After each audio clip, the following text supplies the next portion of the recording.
imagine, right, that Elon Musk dies. Like Steve Jobs obviously was the driving force behind Apple. Obviously, Elon Musk is the same for Tesla.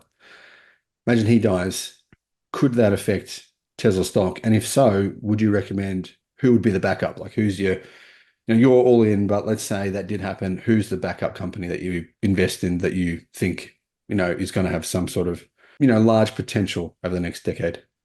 It's a good question. I think it inevitably, if Elon Musk did die, and hopefully that doesn't happen for a while, but you never know. Especially he's making a lot of enemies at the moment, That's right. saying things that are true and pointing out facts and standing up to bullies. But Yeah, I think that there would definitely be a knee-jerk reaction on Tesla stock. This is inevitable. Human psychology. People just freak the fuck out. The question is, how much of a longer-term impact would that have had? Certainly, it's better to have Musk at the helm than not. But in terms of other companies out there, there's nothing that I have a strong enough conviction to put out there at this point in time. Yeah, that's not to say there's not other opportunities, but I've never considered myself an investor. I just occasionally I'll see an opportunity. I'm like, okay, cool, I'll pursue that. Mm. So I'm not thinking of, I don't have a backup list of all these XYZ companies that I'd invest in otherwise. And I personally think that Tesla has enough momentum and enough leadership with their technology now that they will be successful in autonomy and with humanoid robots, with or without Musk. Musk at the helm, it's probably faster success and larger overall success. But I don't think that Musk no longer being there is going to change. Like I've said in a lot of my videos, Tesla has effectively solved most of the brain necessary for a useful humanoid robot in their vehicle. Mm. And no other company has the data to solve that problem, period.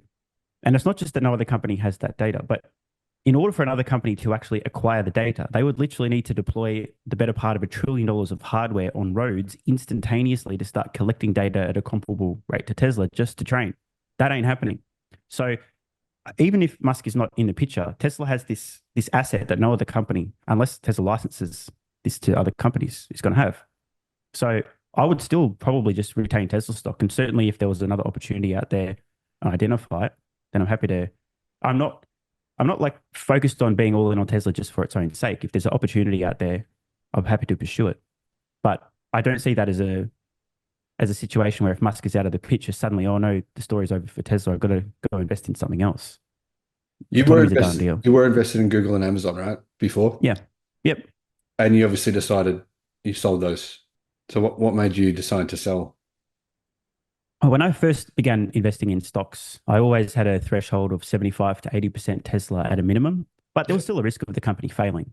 So I weighed up my options. I'm like, well, if they go to zero, that's fine. I'll still have some stocks. It'll be okay.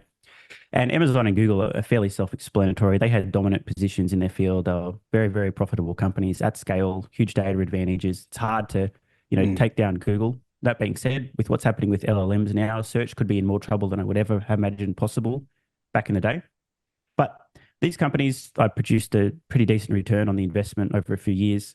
And at that point in time, toward 2019, Tesla stock crashes $12 or so per share, split adjusted.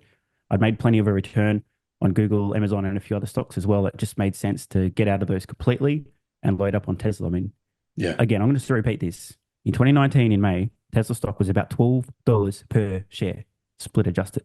And I'm going to dig this clip up a few years from now just to emphasize even more, because at Yeah. 200 or so dollars now, people are going to look back and go, wait, what? It was that? So it Mm. just didn't make any sense to hold these. Tesla had gone past, got through production hell. Everyone, the narrative was they're going bankrupt. That never made sense.